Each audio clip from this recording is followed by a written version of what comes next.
guys, it's Allie with Allie Answers. I hope that you're having a fantastic day. If this is your first visit to my channel, welcome. And if you're returning, welcome back. If you haven't subscribed yet, I hope that you will, and hit the bell so you'll be notified of all uploads. I had a difficult conversation with a friend recently.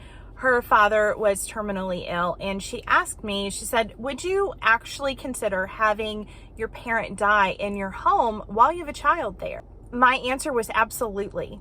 So let's talk about something important. In the American culture, we really have a problem with death. We have sanitized death to the point that it isn't even real to people. And I know that because I talk to people on a regular basis, including physicians, about the impending end for people. And it is crazy how some people can live in denial and pretend to themselves that the end will never come for people that they love and for themselves.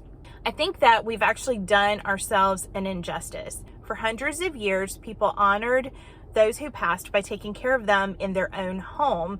And our culture really changed when we started having funeral homes instead of actually receiving friends so that they could say goodbye to our dearly departed in our own homes. Now, I'm not saying that we should go back to that. Absolutely, we've come pretty far. However, we have really sanitized death in our culture. And I mean that to say that we even want to protect our children from something that is completely inevitable. I personally do not feel that we are doing our children any favors by protecting them. Now, give me just a second here. I'm a mom. I've got a child who's 13. He's a fantastic kid.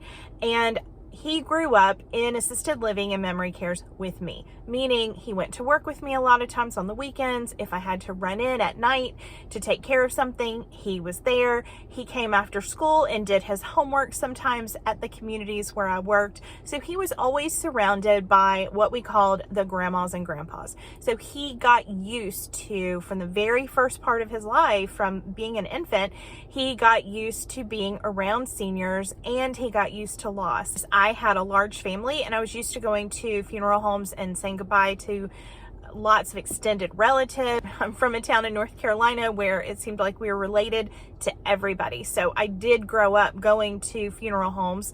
Whether that was good for me or not, you can argue, but I think that it was good for me, because I did get used to the idea that death was part of life. It was something that my parents were very matter of fact about. I was not afraid of it. I knew that it was just something that was going to happen to all of us. And I think that for me personally, knowing that there was going to be an end to my life here on earth meant that I needed to get myself together when it came to spiritually. If I was using my time wisely, it gave me a different perspective when I listened at church. And I know not everyone's a believer. That is okay. You have the right to believe whatever you want to believe. But I believe that it is best to include children in something that is going to happen to everyone. It is hard, and it is hard on our children. But you know what? When children experience loss, when they know someone and that person passes away, and they go through the process of the funeral or the celebration of life or whatever you call it, or however your family or your friends handle that, it is giving that child resilience. It is giving them strength, kind of like lifting weights. You know, if you never lift weights, or you only lift something heavy now and again, you're not going to have a very strong muscle.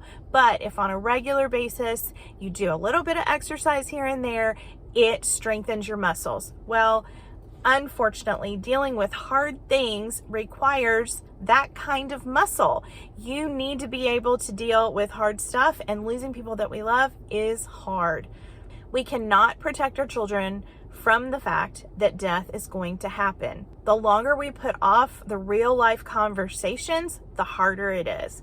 In my experience, when you start young and you have matter of fact conversations, and it is just part of their life in a kind of in the distance kind of way, and they on occasion have to deal with that loss of a neighbor, a family, a friend, someone that you know from church, all of that combines to add resilience. So when they lose someone very close to them, or someone who means something big to them, that they're able to handle it. We aren't doing our children any favors, in my opinion, by protecting them from things that are just part of life. That means as caregivers for seniors, I believe that we should be including our children. Does that mean that your child should stand there and witness you giving a bath to someone? Probably not. However, the families I know that are the most resilient and able to bounce back when hard times hit, those people have included their children in the caregiving aspect of taking care of loved ones. That means that they've gone with their parents or grandparents to visit loved ones in nursing homes, in assisted livings. I know one family where the granddaughter was extremely loving and kind with her great grandmother and assisted her with going to the bathroom when she needed that. Her great grandmother was 100 years old and needed care. It was a matter of fact that she needed help, and this beautiful young woman was there to help her. It opened up her eyes to the needs of others. It helped her have more compassion for others. And like I said, I believe it helps everyone respect the sanctity of life and the fact that we do not have a forever amount of time here on earth. I'm interested to know how you feel about this topic. Have you included children in caregiving activities? Have children in your family attended funerals of people that are more distant from them or only ones that are very close? How have you talked to the young people in your family about end-of-life issues? It's important and I want to know. So drop your comments below and share with others how you've managed this difficult conversation. I appreciate you watching. If you haven't yet, please subscribe and make sure that you share this channel with people that can benefit from the contents. I hope that you have a fantastic day. Bye-bye.